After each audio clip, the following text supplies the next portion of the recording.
जी hello दोस्तों, मैं हूं कमर चीमा। उम्मीद है आप लोग ठीक होंगे। दोस्तों, यकदम इंडिया के अंदर क्या हुआ है कि सारे लोग जो हैं वो इंडिया की जो फॉरेन पॉलिसी है वो कह रहे हैं कि ये एक्सपोज हो गई है।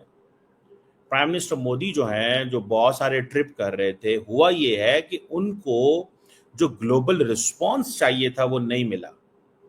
और जयशंकर साहब भी पूरी दुनिया में जा रहे थे। तो जो इंडिया ने एक ऑफेंसिव अप्रोच ली, स्ट्रेटेजिक ऑटोनॉमी की, वो बैकफायर कर गई है।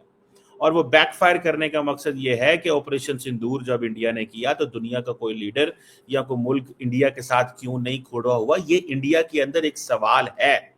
इस सवाल को सारे इंडियंस जवाब देने की कोशिश कर रहे हैं। इसमें कोई एक एक ग्रुप नहीं है कि जो कह रहा है कि जनाब हमारे साथ कोई भी नहीं खड़ा हुआ। सारे एक ही सवाल कह रहे हैं कि हमारे साथ कोई क्यों नहीं खड़ा हुआ। ये एक इंपॉर्टेंट सवाल है।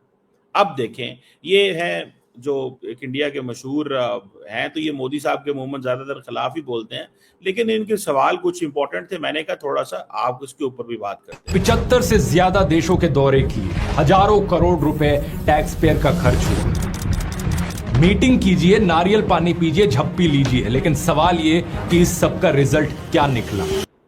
सो वो कह रहे हैं कि जनाब आपने रिजल्ट क्या निकाला है। आपने चाइनीज के साथ 18 मुलाकातें की, 18 मुलाकातें हुई थी president Xi Jinping and prime minister Modi की। आपको याद होगा क्या रिजल्ट निकला? गलवान। और उसके बाद चाइना ने सारे का सारा असला पाकिस्तान को दे दिया। इंडिया को क्या मिला? अभी मुश्किल से 5 सालों में इंडिया ने अपने मामला ठीक किए हैं, लेकिन एक चीज को अंडर एस्टिमेट ना करें।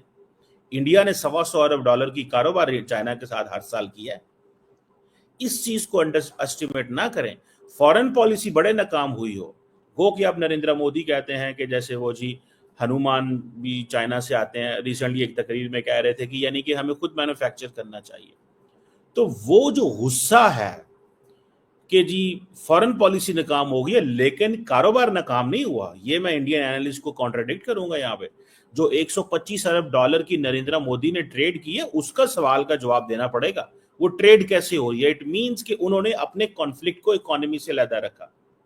हमारी तरह नहीं है जिस तरह इंडिया पाकिस्तान का है कि ठीक है सियासत नहीं, फॉर ताल्लुकात अच्छे नहीं है तो कारोबार भी नहीं अच्छा होगा। वहां पे नरेंद्र मोदी ने ये गलती नहीं की। उसने गुजराती है ना, तो उसने कारोबार को हाथ नहीं लगने दिया। बाकी उसने कहा मैं बोलता रहूंगा, और जारी बात है उसमें उनको भी फायदा था। सुनिएगा। बांग्लादेश, चाइना, नेपाल, भूटान, टर्की, मालदीव्स, सभी देशों के साथ रिश्ते खराब हो गए। डोनाल्ड ट्रंप के सभी देशों के साथ रिश्ते खराब हो गए। India is basically repairing relations. देखिए, चाइना के साथ इंडिया ने ताल्लुकात किसी हद तक रिपेयर कर लिए, but at the cost of America. ये चीज अमेरिका को तो जरा रास नहीं आती। उनको तो बहुत बुरी लगती है ये चीज कि इन्होंने हमारे साथ किया क्या है। वो कहते हैं कि बेसिकली इंडियंस ने हमारे साथ किया क्या है, ये जाके शी जिनपिंग से जपियां डालते हैं।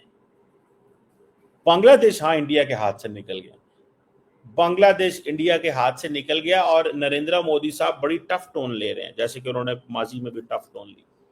ठीक है जी। और जैसे अभी वो थोड़े तो मोहम्मद क्या ना यूनस वहाँ चैटम हाउस में लेक्चर दे रहे थे कि मैंने उनको कहा कि हसीना वाजिद का मुंह बंद करवाएं, उसको कहें चुप रहे, तो उसने कहा सोशल मीडिया में कुछ नहीं कर सकता। ना शेख हसीना वाजिद को वापस भेजते हैं, ना उसको मुंह बंद करवाते हैं। इट मीन्स के Narendra Modi will keep poking Bangladesh at the cost कि मेरी बात सुनो। तो क्या बांग्लादेश हसीना वाजिद को रखना और हसीना वाजिद को कहना कि मोहम्मद यूनुस को क्रिटिसाइज करो, is this a wise move?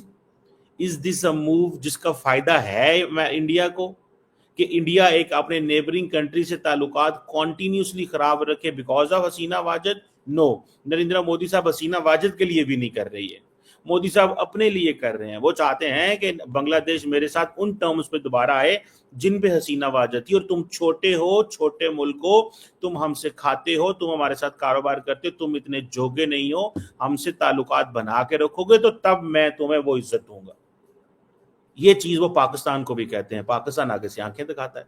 Pakistan तो मानने को तैयार ही नहीं है। पाकिस्तान के अंदर गल ना करो साढ़े ना, केड़ा केड़ा फाड़ लो कर देंगे। समझ रहे हैं? सो वो ये मालदीव्स के साथ इंडिया ने किसी हद तक रिपेयर कर लिया, लेकिन रिपेयर हुए नहीं है प्रॉपर। पैसे पूसे लगाए हैं इन्होंने इसमें। ये भाई की बातों में थोड़ा वजन है। ये बातें मैं करता रहा हूं, लेकिन क्योंकि ये इंडियन आप जो कह रहे हैं ना, वो भी कुछ कुछ कुछ बातें ठीक हैं, लेकिन कारोबार उन्होंने नहीं छोड़ा चीन के साथ।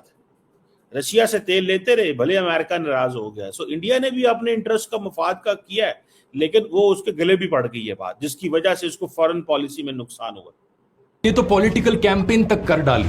अब की बार ट्रंप सरकार। नमस्ते ट्रंप इवेंट होस्ट किया गया, हाउडी मोदी इवेंट हुआ, ट्रंप को अपना जिगरी दोस्त कहा, my friend mister Donald Trump. और नतीजा मोदी साहब मासूम आदमी हैं, तो उन्होंने डोनाल्ड की जय मेरे जैसे ही हैं वो भी मोदी साहब भी, तो डोनाल्ड की जगह डोलैंड कह दिया उन्होंने, my friend mister Donald Trump. तो वो जारी बात है, तकरीरों में हो जाती हैं बातें जब खास तौर पे इतना हो, क्राउड हो सारा एंड ऑल दैट। तो बहरहाल वो कह रहे थे कि ट्रंप की तकरीर भी कर दी, ट्रंप को हाय हाय भी कह दिया, बल्ले बल्ले भी कर दी, फला भी कर दी, मिला क्या? कुछ भी नहीं हुआ। क्या? कुछ भी नहीं कीता तो संकी, कुछ भी नहीं। और बाइडेन को नाराज कर लिया उस वक्त, लेकिन बाइडेन फिर भी खैर वो कह रहे हैं कि सारा कुछ तो तुमने ट्रंप के लिए किया। अब जो उस वक्त देखे, ये इंटरनेशनल पॉलिटिक्स है, जो फेवर इन्होंने इंडिया ने डोनाल्ड ट्रंप को उस वक्त 2020 में दी थी ना, 24 में दी थी, सॉरी 20 में दी थी, वो खत्म हो गई फेवर। अब नई फेवरों की बात करें, ये इंटरनेशनल पॉलिटिक्स है, इधर कल का इंटरेस्ट कल का होता है, आज का होता है। क्या निकला? आज डोनाल्ड ट्रंप पाकिस्तान के आर्मी चीफ को व्हाइट हाउस में स्पेशली इनवाइट कर रहे हैं। अमेरिका क्या कहता था? क्या हो तुम? आज हम कहते तू क्या है बे? क्या तमाचा मार, तू क्या है बे? ठीक है, तो ये इंडिया की सोसाइटी का माहौल बनाया उन्होंने। लेकिन ये बच्चे थोड़ी देर बाद जब वीजा लेना होएगा तो अमेरिका का ये वीजा अप्लाई करेंगे। सो मेरा ख्याल है बहुत सारे लोग इंडिया के अंदर क्रिटिसाइज कर रहे हैं कि मोदी साहब ने एक नेक्स्ट लेवल की, वो जिसे कहते हैं ना, लोगों को मोबिलाइज किया है, लेकिन उसमें सोसाइटी को पॉलिटिकली रेडिकलाइज किया, पॉलिटिकली। और हमारी वो इंडिया की वो पोजीशन थी नहीं जिस पोजीशन को उन्होंने वो सारा किया। बहरहाल ये कुछ इंटरेस्टिंग चीजें, ये सुनिएगा, एक दो पॉइंट है, फिर इस पर मजीद बात करें। है जयशंकर ने क्या करारा जवाब दिया, वो देखो कितने स्टाइल में काले चश्मे पहन लिए, धिच्चिक साउंड इफेक्ट्स आएंगे और हो गई बस। यही फॉरेन पॉलिसी है देश की। दिक्चिक ये इंटरेस्टिंग चीज, ये मैंने कभी सुनी नहीं है। दिक्चिक साउंड इफेक्ट्स आएंगे और हो गई बस। ऑब्वियसली ये मुझे दिक्चिक का तो नहीं पता था कि ये क्या चीज होती है, लेकिन द पॉइंट इज कि ये दैट इज समथिंग सिग्निफिकेंट, ये बड़ी इंपॉर्टेंट चीज है भाई, इसको one must not under estimate, इसको अंडर एस्टिमेट नहीं करना चाहिए। देखिए मोदी साहब के ऊपर क्रिटिसिज्म पता क्या आ रहा है। मोदी साहब फॉरेन पॉलिसी में तो ठीक है, उन्होंने आज़ादी इख्तियार करने की कोशिश की, लेकिन इंडिया अभी इतना एबल नहीं है। इंडिया के लिए हम फॉरेन पॉलिसी में, इंटरनेशनल रिलेशन में टर्म बोलते हैं सेमी पेरिफेरी। ठीक है जी, कि मतलब भाई साहब पॉलिटिकली इंडिपेंडेंट है, फॉरेन पॉलिसी में इंडिपेंडेंट होगा, इकोनॉमिकली इंटरडिपेंडेंट है, स्ट्रेटेजिकली इंटरडिपेंडेंट है, देन टेक्नोलॉजिकली डिपेंडेंट है, इंडिपेंडेंट नहीं है, डिपेंडेंट है दुनिया के ऊपर, आर्मामेंट में डिपेंडेंट है, वो तासुर दे रहे हम दुनिया को एक्सपोर्ट करेंगे, लेकिन वो डिपेंडेंट है। ठीक है, और देखें अमेरिका के ताल्लुकात पाकिस्तान के साथ ऐसे थे कि इंडिया अपने आप को आत्मनिर्भर भारत कहता है, लेकिन यूक्रेन के लिए असला अमेरिका ने पाकिस्तान से खरीदा था, इंडिया से नहीं खरीदा था, बिकॉज उस वक्त उनको इंडिया में ट्रस्ट नहीं था। उनको पता था कि पाकिस्तान और रशिया के ताल्लुकात इतने मजबूत नहीं है, तो हमें यूक्रेन के लिए असला पाकिस्तान दे देगा। हमने वो यूक्रेन को नहीं दिया था, हमने अमेरिकन कंपनीज को दिया था, और रशिया को इस चीज का पता है। इवन देन हमने यूक्रेन को असला दिया थ्रू यूनाइटेड स्टेट्स।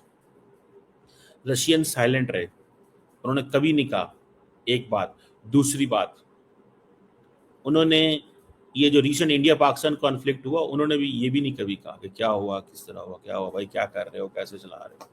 तो ये चीज़ें थोड़ी सी हैं। सो ये आजकल मोदी साहब बड़ी मुश्किल में है फॉरेन पॉलिसी के हवाले से। लेकिन चाइना के हवाले से मैं कहूँगा कि उन्होंने ताल्लुकात नहीं खराब होने दिए इकोनॉमिकली, उसमें चाइनीज भी स्मार्ट है, दोनों पार्टीज बड़ी तेज हैं इस मामले में। बहरहाल देखते हैं क्या होता है, लेकिन मोदी साहब का जो ऑरा है वो उसको अब, क्योंकि वो ट्रम्प जो है ना, दैट वो रोज बोलता है, that has become a confrontationist point. वो एक कन्फ्रंटेशनिस्ट पॉइंट बन चुका हुआ है भाई साहब, वो पॉइंट नहीं जा रहा, ठीक है ना जी, वो पॉइंट नहीं जा रहा कन्फ्रंटेशनिस्ट का, वो पॉइंट नहीं होगा, ये सवाल ही पैदा नहीं है कि वो पॉइंट ना जाए, वो ऐसे ही रहना जैसे है। इस चीज को इंडिया को समझ नहीं आ रही कि हमने कैसे मैनेज करना है, ट्रम्प को कैसे मैनेज करना है।